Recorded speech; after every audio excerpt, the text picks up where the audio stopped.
John Colter, the wilderness man. John Colter was no ordinary frontiersman. Born in Virginia around 1774, he had grown up in the unforgiving wilderness, learning to hunt, trap, and navigate the wilds with a skill few could match. When he joined the Lewis and Clark expedition in 1803, he proved invaluable as a scout and hunter. But Colter's true adventures began after the expedition ended.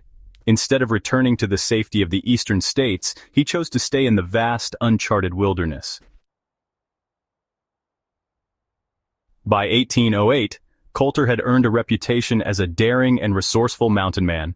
He had ventured deep into lands inhabited by Native American tribes, many of whom were fiercely protective of their territories. These lands were a trapper's paradise filled with beaver streams and untouched resources, but they were also rife with danger. A fatal encounter. One cold morning in late autumn of 1808, Colter and his companion John Potts were paddling a canoe along the Jefferson River.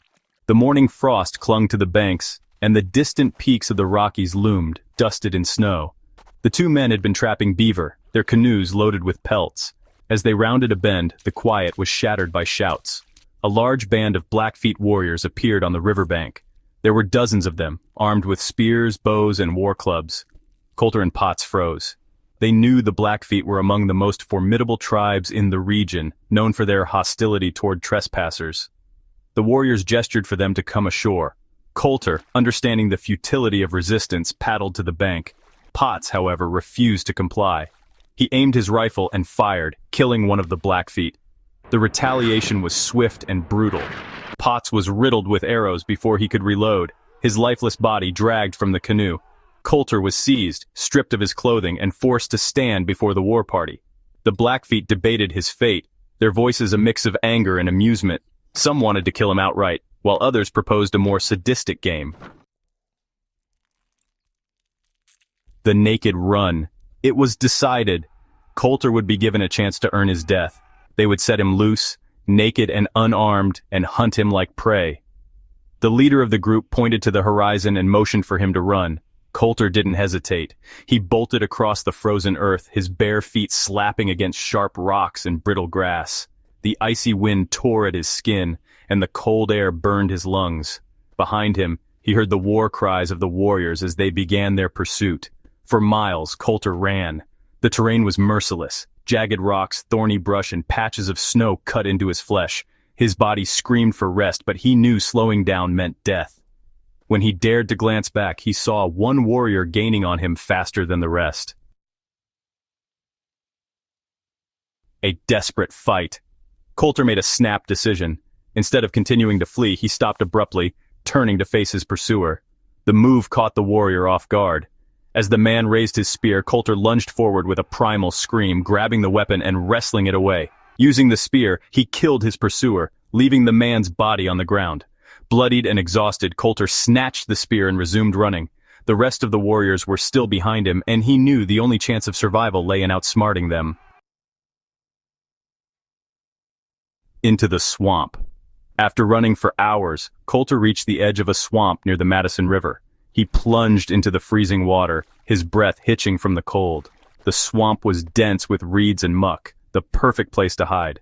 Colter waded in, finding a hollow log partially submerged in the water.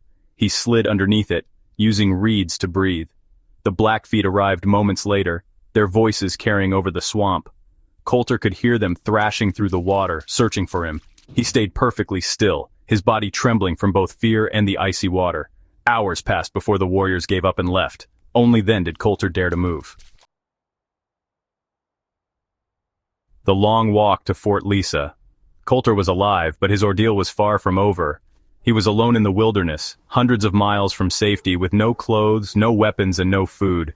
His body was battered, his feet were torn and bleeding, and his skin was raw from the cold and the swamp water. For the next 11 days, Colter walked. He survived by sheer willpower, eating roots and whatever small plants he could find. Nights were the worst. Without fire or shelter, he huddled against rocks or burrowed into leaves, trying to stay warm. Each morning he forced himself to rise and continue, driven by the hope of reaching Fort Lisa, the arrival at Fort Lisa. When Colter finally staggered into Fort Lisa, the men who saw him were shocked. He was emaciated, his skin covered in cuts and frostbite, and his eyes hollow with exhaustion.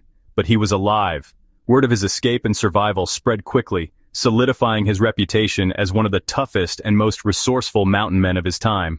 Legacy of the wilderness survivor. Colter's story is one of incredible endurance and survival. He not only escaped death at the hands of the Blackfeet, but also demonstrated an extraordinary ability to navigate and survive the harsh wilderness with nothing but his wits. His experiences in Yellowstone and the Tetons later earned him recognition as one of the first white men to explore these regions, long before they became national parks. John Colter retired from trapping a few years later, marrying and settling on a farm in Missouri. He passed away in 1812, but his tale of survival continues to inspire and astonish, a testament to the human spirit's capacity to endure against all odds. Thank you for listening to this non-fiction story shared by Camp Bound Stories.